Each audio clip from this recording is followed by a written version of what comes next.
Hello, everyone, and thank you for joining us for our latest installment of our Ask an Expert series. Today's program is all about cultural competency in maternity care, and we have three specialists here to answer all of your questions on cultural competency, including how culture and identity impact motherhood and how to navigate cultural norms. It is my honor to introduce our guest experts. With us today is Vickie Nizin, a lactation consultant at the East Orange WIC. Thank you, Vickie. Elizabeth Taylor, a full spectrum doula, childbirth educator, and lactation consultant, who I might add has a 3-month-old. And Anny Uddin, the chief nutritionist at St. Joseph's WIC program in Paterson. So welcome and thank you all so much for taking the time to be here. This subject is so critically important, especially in New Jersey, where our maternal and infant health crisis largely affects women of color. I want to jump right in with our questions, but first let's start with a little bit more about your backgrounds. So Elizabeth, you want to start? Absolutely. So I'm a doula. If you asked 5-year-old little Lizzie what she wanted to be, she would say she would want to be a doctor that gets the babies out. Fast forward to getting doula training through Uzazi Village. And just a little bit about what a doula is, for those of you who may not know. It's a birth worker who's trained to educate, empower, and provide support for birthing persons throughout their pregnancy journey. So this means preconception, labor and delivery, and postpartum. Fantastic. Vickie? You're muted. I'm a lactation consultant ever since 2001. I'm also involved with mother support groups, La Leche League, and the Chocolate Milk Cafe that provides breastfeeding support for families in the African diaspora. And my journey started from being a nutritionist in the beginning. Fantastic. And last but not least, Anny. I am the chief nutritionist over at St. Joseph's Health WIC program, and I am here to support families, whether it be sharing recipes or nutrition counseling, individual group classes, whatever our families need. Whatever struggle they're going through, we're here to assist them.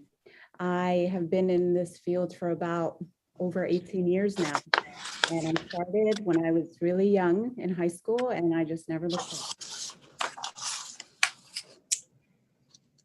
Excellent. So many viewers may not be completely familiar with what each of you do. So I know you described a little bit, but I wonder if you might describe your role in working with mothers and families and how you joined this line of work.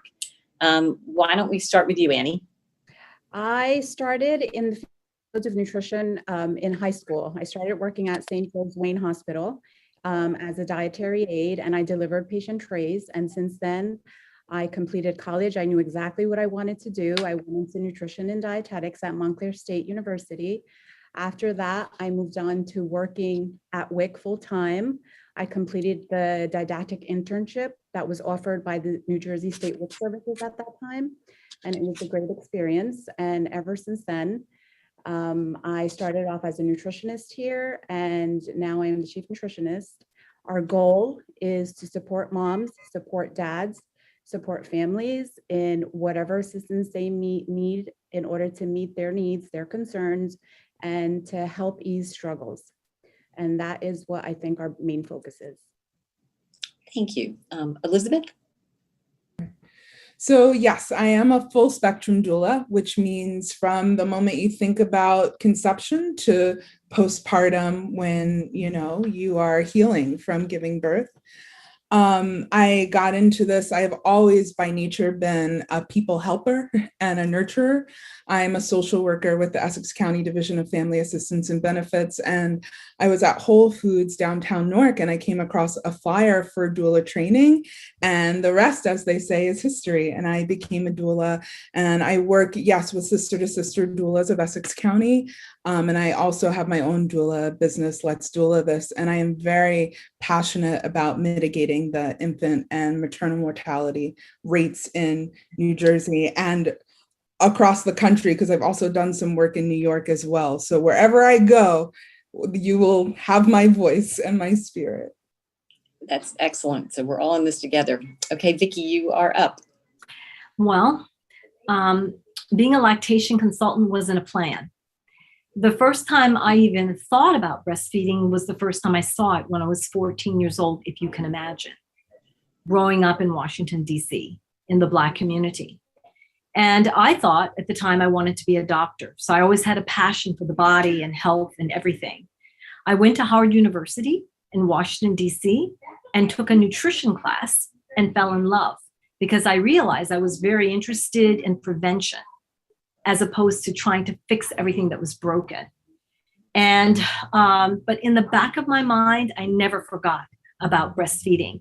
And when I went into a dietetic program, a medical dietetic program, and my professors were teaching us about infant nutrition, they were teaching us how to make formulas. And I said, what about breastfeeding? And they looked at me and they went home because they had amazing integrity. And they came back and we just focused on breastfeeding. And they even had us go to a breastfeeding conference that was co-sponsored by La Leche League and the Children's Hospital in Washington, D.C. And so at that point, I just thought, I know everything about breastfeeding, got it like that. And then I graduated, got married, moved to New York City, became pregnant at some point. And I thought, maybe I'll go to this La Leche League meeting because, I'll just figure out what it is, but I don't need them. And I walked in a blizzard into a space with about 40 women, and it was life-changing for me. And so my path of service really ultimately was changing. And it was when I had my baby in a very unfriendly hospital and fighting for my natural birth, which I did, but it wasn't easy. And which actually has a birthing center now, St. Luke's Roosevelt. And then, breastfeeding and not having any help and trying to figure it out. And I called the La Leche League leader when I had an issue, and she told me what was going on. And that's when I got support is everything. And so it changed everything for me. And so I became involved with breastfeeding work on many levels, at the UN, internationally. And so I've seen breastfeeding many ways. I had a private practice at one point, and then I came to WIC. And I fell into this little niche of serving a population that is underserved. And I realized that what I had to offer was important for mothers and for empowering them around birth and breastfeeding. Excellent. Thank you so much for sharing all of that with us. So many of the maternal health professionals who I've had the opportunity to speak with were drawn to their profession for really personal and meaningful reasons. And I think that that means so much to the moms with whom you work. So thank you. Okay, our next question is also for all of you. Are there specific examples that you might share from your experiences as to how to navigate cultural norms, especially with mothers from communities of color and the impact of this kind of culturally competent work? How about if we start with Elizabeth? Sure. So first and foremost, we have to meet people where they are. While there are overarching themes and trends within the Black and Brown community, for sure, I think it's a disservice to start with quote unquote cultural norms when you're building a rapport with a birthing person.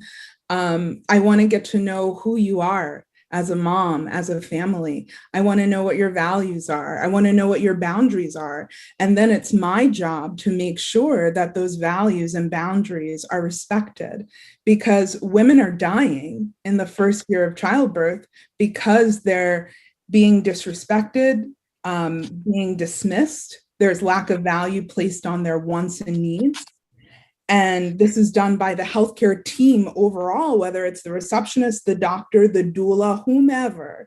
If you're not of that mind that this person is of value, then that's really where the pitfall lies, and especially in the Black and Brown community.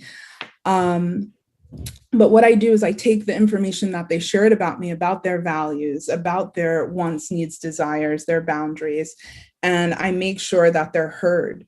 And it's been statistically proven that doula care helps to better birthing outcomes. So, yeah. We have a saying in our office that it's not about us without us. So I love the fact that you're talking about that. Thank you, Elizabeth. Okay, Vickie, please, can you chime in? Thank you for sharing that, Elizabeth. You really captured a spirit here. There are these feeding deserts. And what I encountered working in the Newark, East Orange area and working for WIC with these Black families, these families in the African diaspora, these Latino families, what I encountered were people not having anyone around them who breastfeed. And so they were hearing messages that it's breast milk is best, but they didn't have any way to navigate their way to that. And so when I first started working for WIC, and I would meet with a pregnant woman, and I would ask her, what has she heard about breastfeeding? And she goes, oh, won't that make you too attached? And I'm thinking, what's going on here? And then she would say, I don't have time, I have to work. Mm-hmm. So they were hitting on themes like the pressure women have to provide for themselves financially and not feeling supported, but they also were hitting on themes that go back to racism, to slavery, that are traumatic ones that are being passed generationally along. And so it actually started improving, and I started hearing less and less of it. And now I'm starting to encounter it more. The COVID epidemic really had a negative impact on birth. There are a lot of babies that are born, but there was a lot of, I call it, misbehavior in the birthing arena. At first, women didn't have any support, or then where babies were being separated from moms, or bottles just being put into their mouth of formula for no reason whatsoever. So now I have a whole new group of injured mothers and families around breastfeeding, and they right away are undermined. Their confidence is undermined by the practices that are occurring in the birthing setting. And so this birthing justice, this support in birth is very, very essential and important. I think I can't just talk about breastfeeding and leave out birth. They are so tied together. And so now I find that we're really just trying to undo the damage that has been done. And support, like creating support groups around, really make a big difference. So I'll talk about that later. Okay, thank you. Annie, how about you? I think that diversity is a superpower, definitely. At our agency, we speak over about 8 different languages, and we have a very diverse staff. And like Elizabeth put light on, it's very important to make sure that when people are walking through our doors, or whoever we come across, whenever, the most important thing is that you see people as individuals, you see families as individuals, and you don't generalize, because they're from a specific culture or from a specific group, that they're going to all be within one realm. Because once you start seeing people as for themselves and for what their needs are, and you start to accommodate what their most recent concerns and struggles are, I think it empowers people to, come back for help and to lean on us for support. And I think that's the most important thing, to see people as individuals, because I think that's a great source of empowerment. Thank you all so much. I think those examples really bring to life what we mean when we use the term cultural competency, which is such an academic term. Being sensitive to the culture of each mom is essential and ultimately can really affect maternal health outcomes. Okay, I want to shift a little bit to focus on the COVID-19 pandemic. This question is also for everyone. COVID drastically changed the way care is delivered to patients. What changes have you made, and how did supporting patients look prior to the pandemic compared to now? Vickie, let's start with you. Well, before COVID, the clients came in the office. And so there was a lot more direct, I would meet them face to face. But it wasn't always pleasant, especially if they had to wait for a while or they were in a rush. And if I wanted to try to put together a group, a class, these, families have a lot on their schedule. They have other kids to take care of. And so when COVID happened, we worked remotely for a period of time. And for me, it gave an opportunity to see the use of technology like Zoom, my texting. And I feel have a much closer contact with my clients now than I did before. At some point, and then we started, we created a Mama's Milk group, and it's virtual. And a lot more people come than when we tried to do it in person. They didn't have to think about paying for or getting transportation or watching older kids or any of those things or trying to get all the family out. It just works so much more. It's kinder. I think it's a lot more considerate of people's very valuable time. And so at some point, I got vaccinated, and I would like to put a little plug in for getting the COVID vaccine. And many families, especially Black families, are not. They're just really hesitant and worried. And I just want to say for everyone that it is safe. If you go to the Center for Disease Control site, it is safe to take the COVID vaccine if you're pregnant and or breastfeeding. It's not going to affect your milk supply or do weird things. And so I think it, being about the science is very, very important. So that's my little plug. So I got vaccinated, and I'm the only one in my family, the Black side of my family, that's vaccinated. And so it's just, and I have highly educated family members. So isn't that interesting? So I actually went back to doing some home visits because, working virtually, I could, do oral exams virtually, but if the mom doesn't have support there to hold the camera, it was difficult. And so now I actually will offer to come. I tell them I'm vaccinated. I wear a mask, gloves. I ask them to wear a mask. And of course, I don't want to see them if they're sick. And I will go because the need is that high, and I don't want breastfeeding to fail.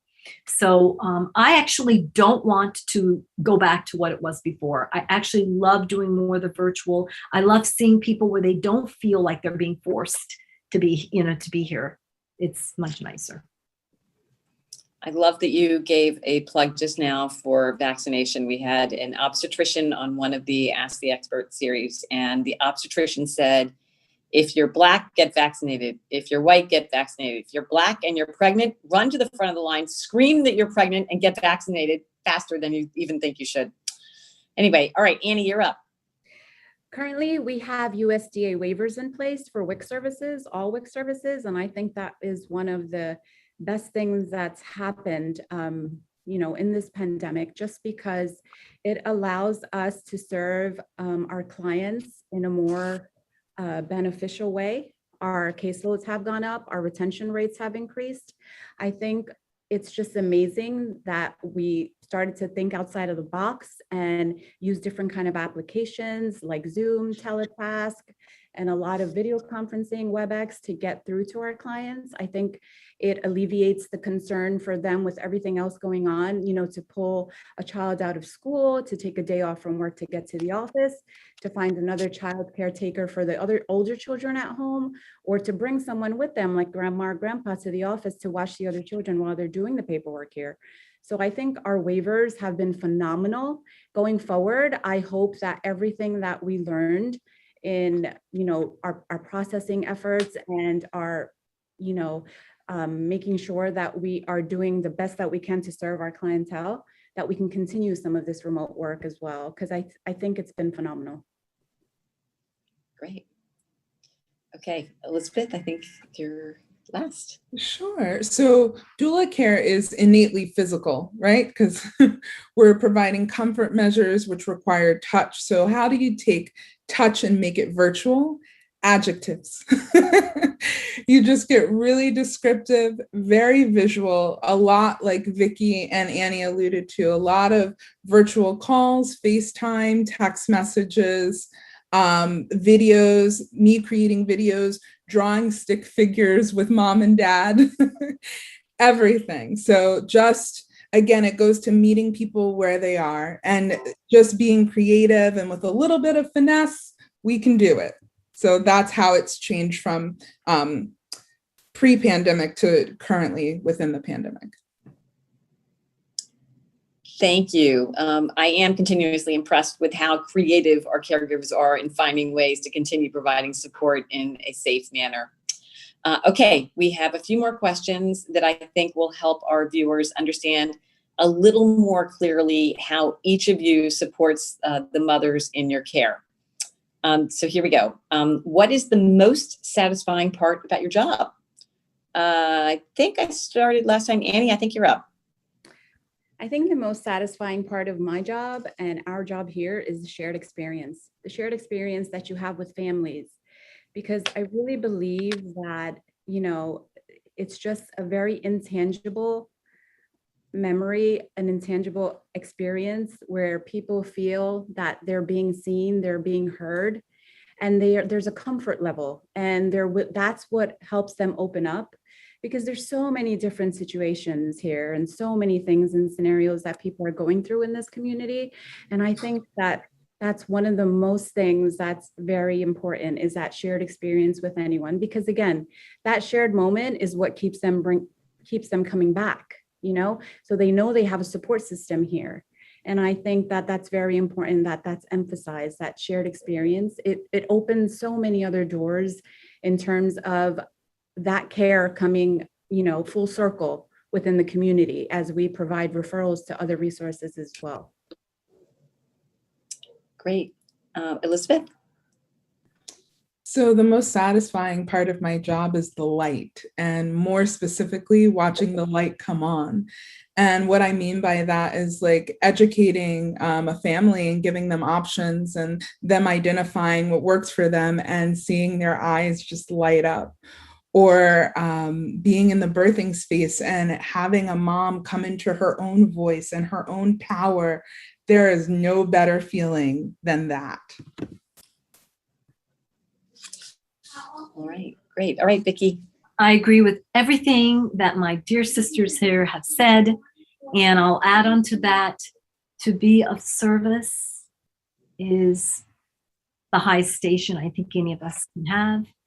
And I especially enjoy serving with great dignity and respect those that I know are not getting that same respect and dignity.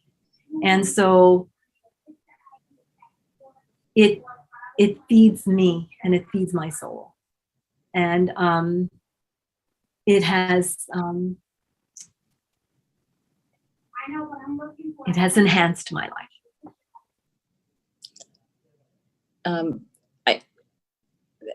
Well, I can say so inspiring.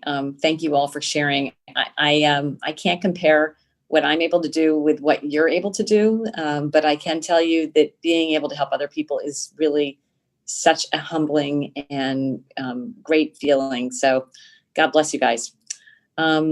Your roles, particularly in a pregnant or new mother's life, is so intimate and personal, and I think it's really helpful for moms watching to know that this work is meaningful. So, okay, our last question is, what is the one thing you wish people would know and understand about your position? Elizabeth, I'd love to start with you.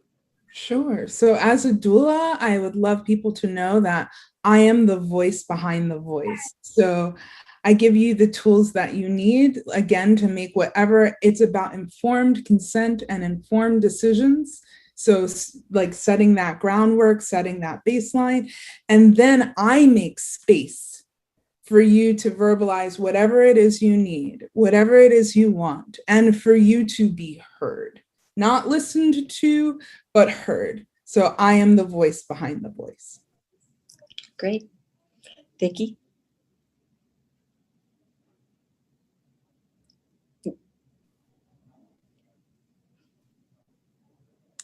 I think I would like other families and mothers to know that you're not alone. And it's in a healthy community, it's all of us working together. So Annie and Elizabeth and I are part of And you as well, Tammy, are part of a team that works together to help you, a mother, a family, be empowered to achieve their goals. So I feel this support, which is everything, that's what the U.S. Breastfeeding Committee stated, is the thing I would want people to know. And I think I would want families and mothers to know that if they have questions or they have worries or they feel uncomfortable, don't think you have to handle it all by yourself. Reach out. And there is the support here for you. And then you might discover, like I had a mom last night who had her baby, and I'd been speaking with her, but she had the baby, and in a few days I hadn't spoken with her, and she goes, "Oh, I don't have enough milk. So I'm using mostly formula." I'm like, "What's going on?" And she goes, I'm only pumping 4 ounces. The baby's 5 days old. Well, that's a lot of milk. Okay. And so, but the society, this view that we don't have enough milk, and that's the number one reason why women stop breastfeeding, is there. Okay. And so had I not reached out to her to come to our support group, she wouldn't have gotten in touch with me. So then I started interacting with her, texting, all these things. And she goes, "Okay, thank you so much. I have to follow up with her today." But we as women will suffer. Mothers will suffer in silence and then fail. So please reach out. There's more. There are those of us who love you and want to support you. Thank you for that. Okay, Annie?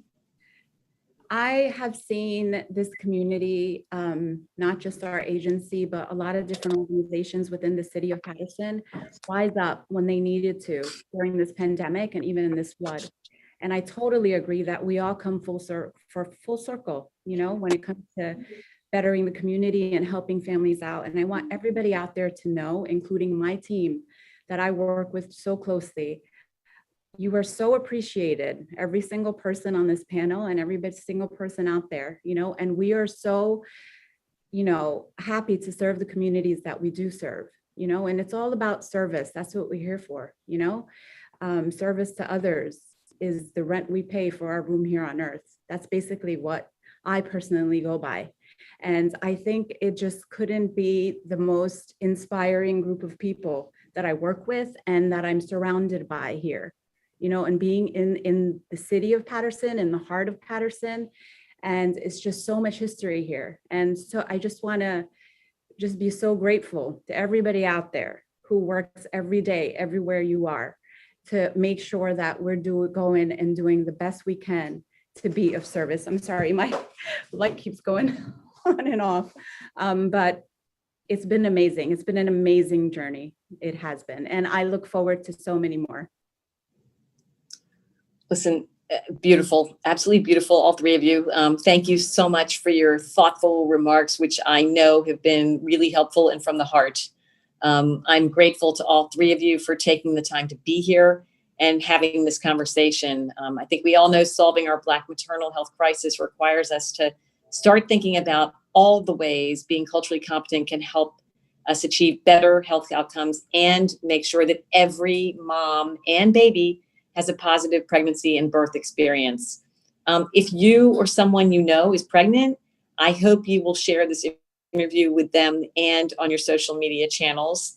I would also remind you that this is actually our 13th episode, and we have a whole series of episodes with experts from nearly every maternal health field on my Facebook page. So please check those out and share if it's applicable. I hope everyone is having as easy a time as possible transitioning back to school and work, and that all of you are staying safe and healthy. Thank you again to our three awesome experts, Vickie, Nizin, Elizabeth Taylor, and Anny Uddin. If you have a suggestion for what kind of expert you would like us to interview next, please let us know in the comments. See you next time, everybody. Thanks for coming. Thank you.